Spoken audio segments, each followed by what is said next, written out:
o discurso sem lugar de Graça Foster. É impossível defender ao mesmo tempo a compra da refinaria de Pasadena e a explicação de Dilma. Pois é, a presidente da Petrobras, Graça Foster, tentou explicar no Senado a compra da refinaria de Pasadena. A tarefa, acreditem, poderia ter sido mais fácil se ela estivesse obrigada a dizer ou bola ou bule, ou uma coisa ou outra. Ocorre que o raciocínio aparentemente quântico e incompreensível que ela tentou desenvolver não deriva do excesso de sabedoria, mas do excesso de confusão. Graça pretende que seus interlocutores entendam que a compra fazia e não fazia sentido a um só tempo, que era e que não era justificável, que houve e que não houve comportamento heterodoxo nessa história toda. Vamos ver. Numa das linhas de argumentação, a presidente da Petrobras tentou fazer com que os senadores entendessem que a compra de Pasadena, que se revelou, depois, segundo ela própria, um mau negócio, fazia sentido naquela hora. Afinal, disse, o Brasil ainda não havia chegado ao pré-sal, embora, convenham, não tenha sido uma surpresa, algo em que se tropece, né? Havia a escolha de comprar refinarias no exterior. As circunstâncias do mercado justificavam etc. Muito bem. Pode-se concordar ou não com os argumentos, mas é uma linha de defesa.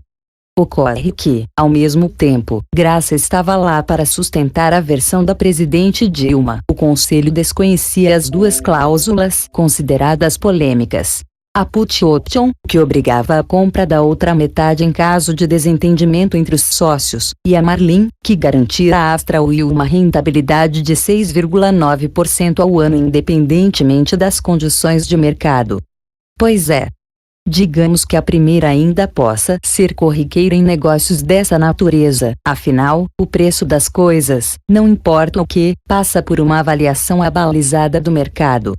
A segunda, tudo indica, não se vê todo dia por aí.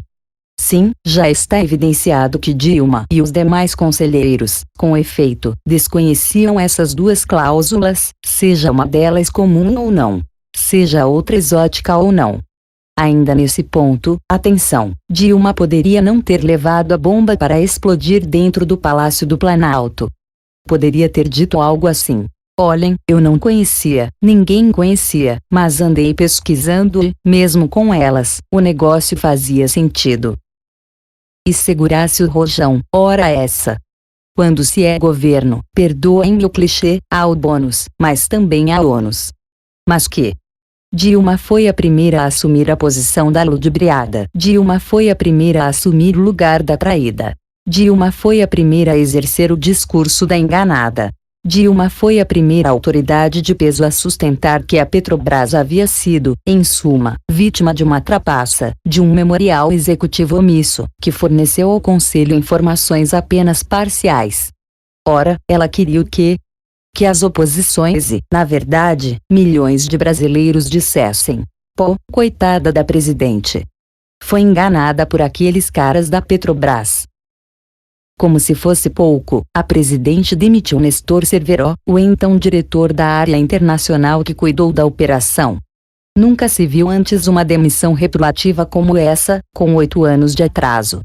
Em 2007, ainda conselheira da Petrobras e ministra-chefe da Casa Civil, além de ser dizente especialista em setor energético, já sabia de tudo, já tinha ciência do que, sugeriu mais tarde, era consequência de um engodo. E fez o quê? Nada.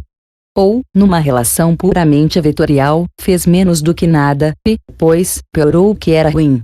Permitiu que Cerveró assumisse o cobiçado cargo de diretor financeiro da bilionária BR Distribuidora.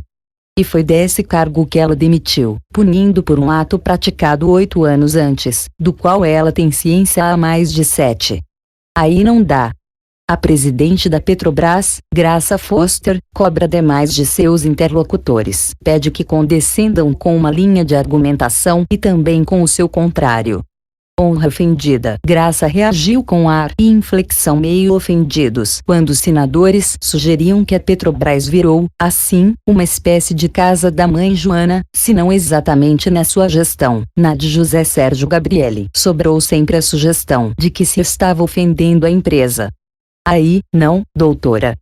Que o loteamento político de cargos fez com que a empresa se transformasse no palco de uma engrenagem corrupta, isso é dado por uma pletora de fatos. Ação isolada? Segundo a própria Dilma, não. Se um diretor está na cadeia em razão das lambanças que praticou, outro, diz a ex-presidente do conselho, a enganava. De resto, Pasadena não é a única suspeita de ilícito na empresa, não é mesmo? Não existe lugar para o discurso de Graça Foster, por Reinaldo Azevedo.